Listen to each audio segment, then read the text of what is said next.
Ingat ayat yang ke-10, gak berhenti sampai ayat ini. Nah ayat 10 ini yang kita harus perhatikan.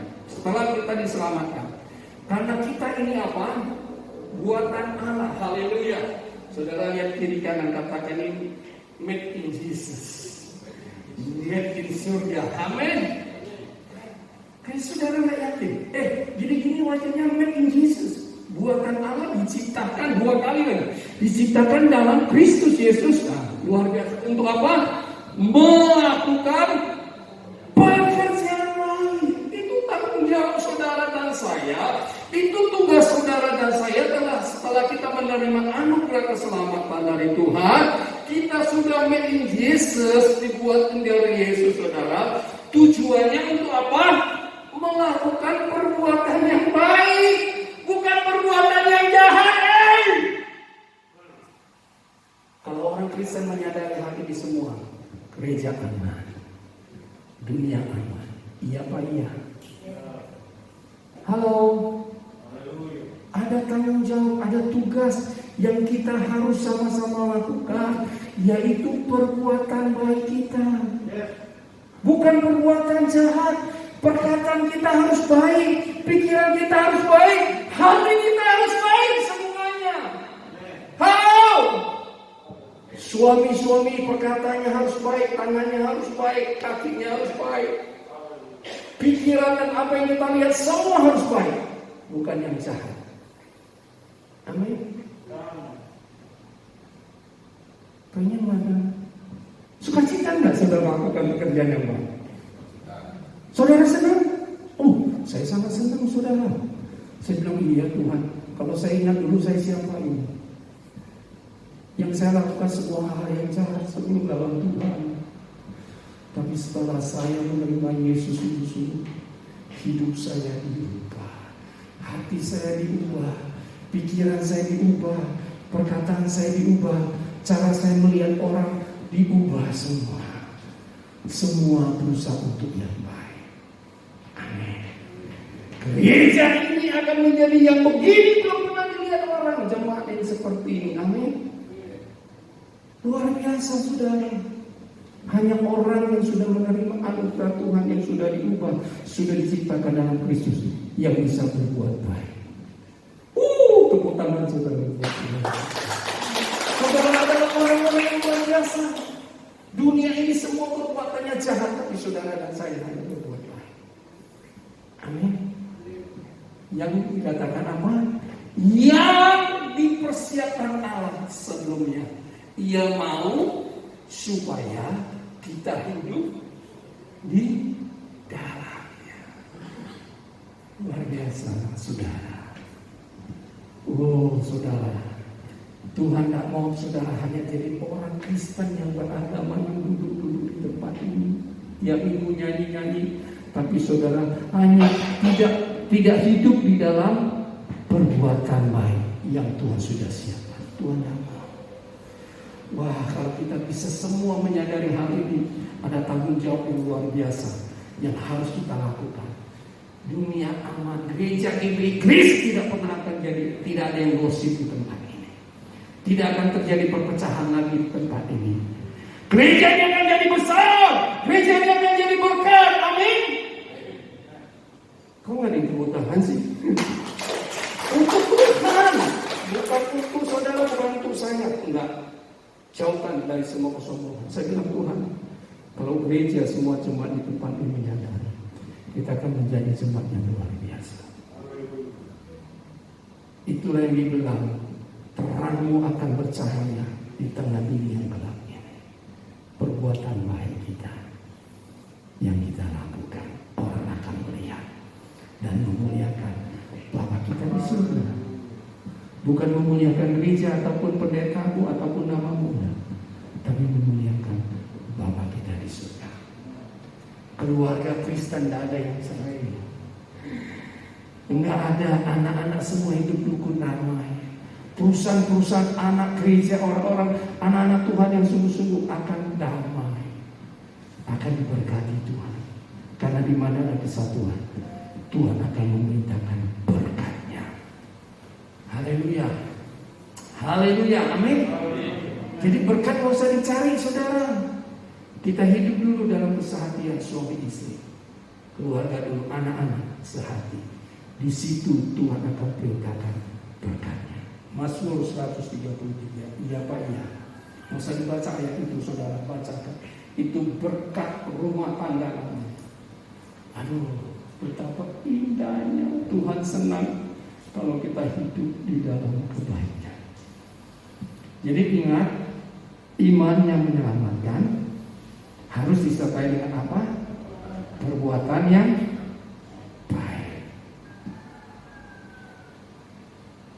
Kalau iman tanpa perbuatan dibilang apa? Mati hakikatnya, mati.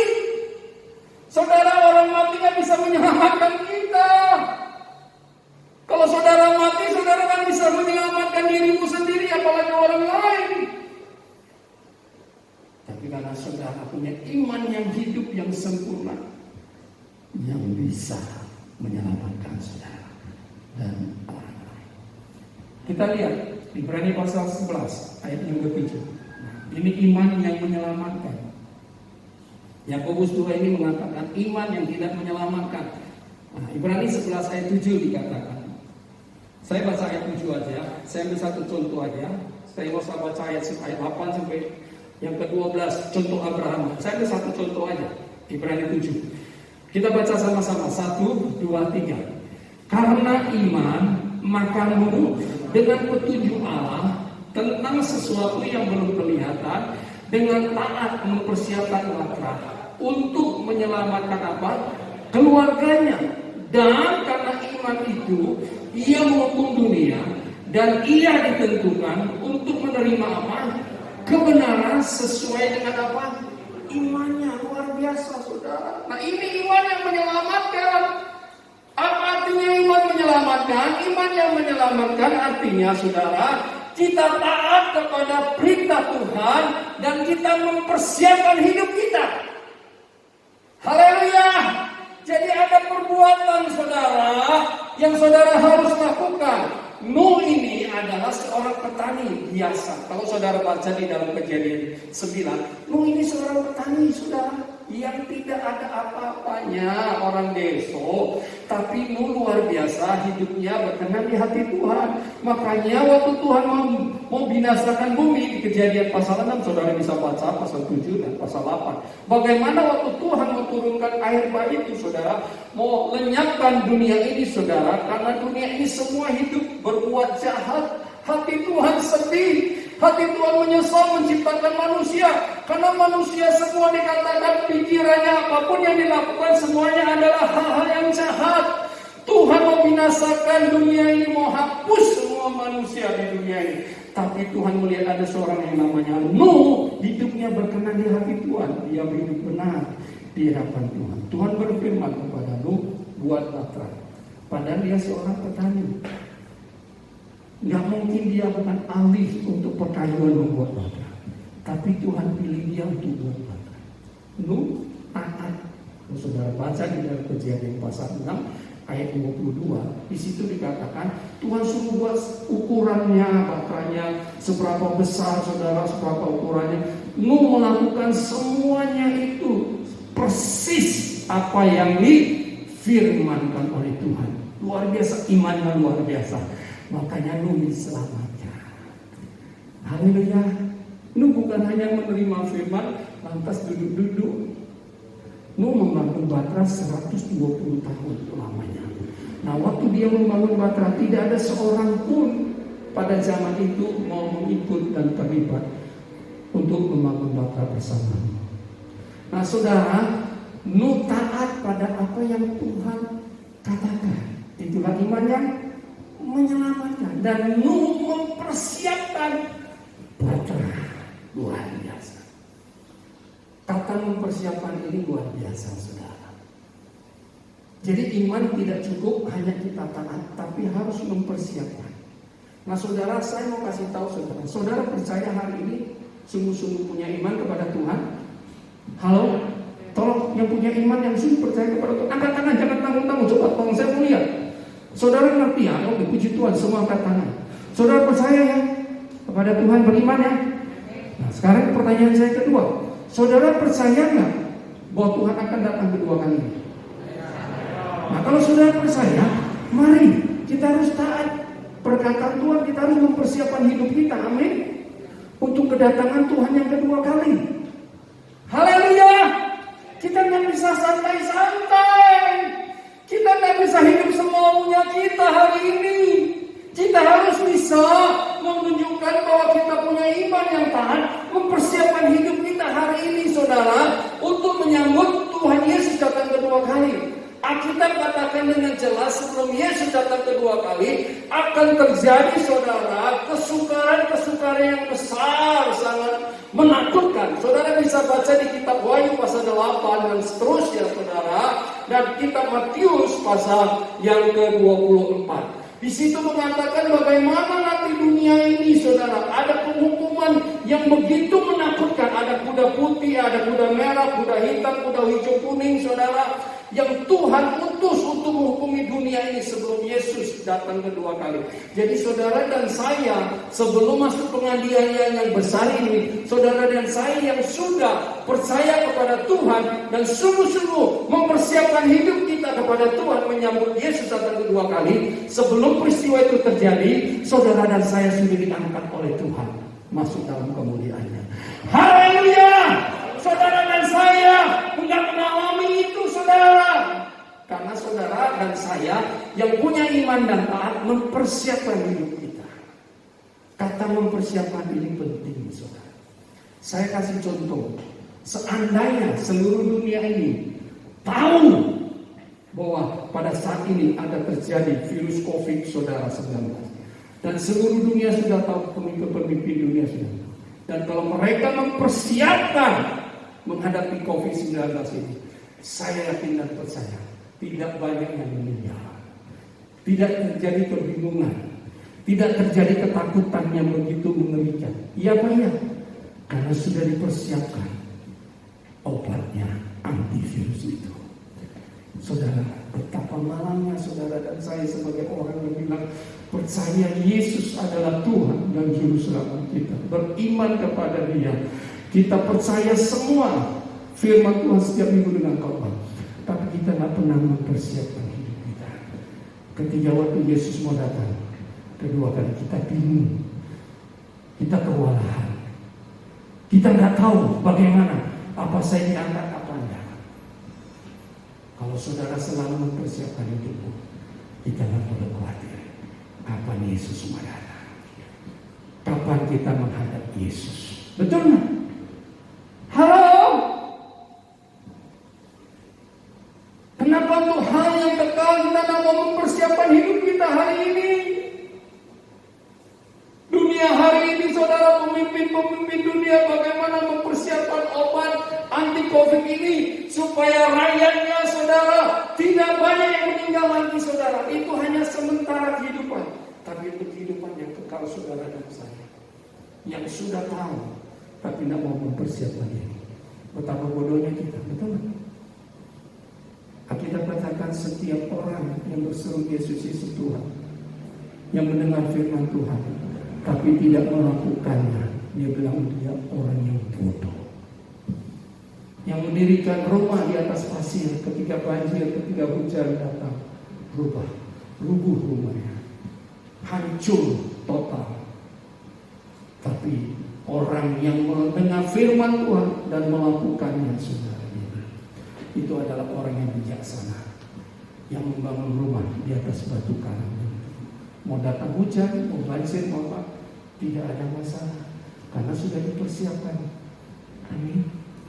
Kalau saudara dan saya kita sudah mempersiapkan diri kita, jangan takut. Buat apa engkau takut meninggal? Buat apa engkau takut mati? Jangan takut caranya kita bagaimana kita mati. Yang penting kita akan mempersiapkan hidup kita menghadap Bapa kita di surga. Amin. Mau mati kena COVID nggak apa-apa, saudara. Jangan bilang itu dosa, nggak ada. Kematian itu adalah jembatan yang membawa kita menyeberang bertemu dengan Bapa kita di surga sampai kepada rumah yang kekal. Yang penting saudara beriman kepada Tuhan dan sungguh-sungguh taat kepada perintah dan firman Tuhan dan selalu mempersiapkan hidup. Tidak usah takut. Amin. Saya tidak menantang dengan virus COVID, tapi saya yakin kalaupun itu terjadi dalam hidup saya, dengan cara itu saya harus meninggal. Saya bilang, Tuhan, aku siap. Jangan stres, amin. Jangan takut, amin. Saya nggak menantang virus COVID, betul saya nggak menantang. Orang yang punya iman tidak untuk sombong-sombongan, tapi orang yang beriman selalu mempersiapkan hidup. Amin. Nah, di masa pandemi ini kalau saudara mempersiapkan hidupmu untuk setahun, 2 tahun, 5 tahun, 10 tahun ke depan, saudara akan kekurangan. Amin. Bijaksanalah melakukan apa? Memakai uang kita bijaksana. Bagaimana kita menggunakan keuangan kita? Bijaksana. Bijaksanalah kita mencari uang dengan rajin, mempersiapkan. Amin.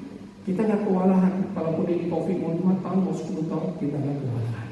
Karena kita sudah selalu mempersiapkan hidup kita.